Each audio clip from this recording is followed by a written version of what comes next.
بات چل رہی تھی احکام القرآن پر لکھی گئی کتابوں پر، اس میں چوتھے نمبر پر احکام القرآن امام علی بن محمد بن علی الکیا ہراسی شافعی رحمہ اللہ متوفہ 504 ہجری،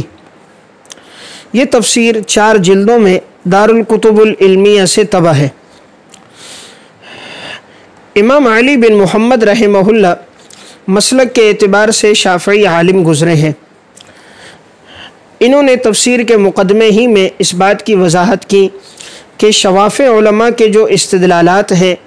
اور قرآن کریم کی آیات سے جو انہوں نے استنباطات کیے ہیں اور استدلال کیے ہیں، میں نے چاہا کہ میں ان آیات کو جمع کروں، خاص طور پہ امام شافعی رحمہ اللہ کے استدلالات کو، اس وجہ سے میں نے اس تفسیر کو مرتب کیا ہے۔ اس میں ان کا اسلوب یہ رہا ہے کہ یہ آیات کو نقل کرنے کے بعد مختصر اس کی وضاحت کرتے ہیں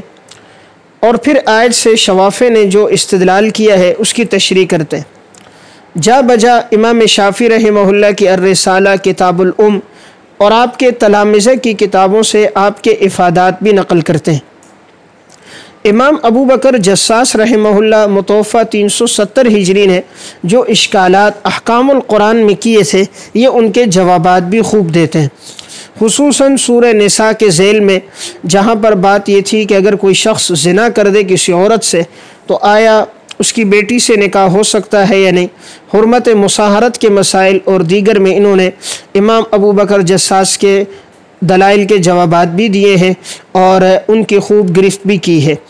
تو جس طرح حنفیہ میں قدر تعصب امام جساس میں تھا، اسی طرح شوافع میں قدر کچھ تعصب ان کے اندر بھی تھا، اس لیے انہوں نے شوافع کا دفاع اس میں خوب کیا ہے اور ان تمام اعتراضات کے انہوں نے جوابات بھی دیے ہیں۔ البتہ ان کا اسلوب ابتدا سے آخر تک یکساں نہیں ہے، شروع میں آیات کی تشریح تفصیل کچھ زیادہ ہے اور آخر میں نہایت اختصار کے ساتھ ہے۔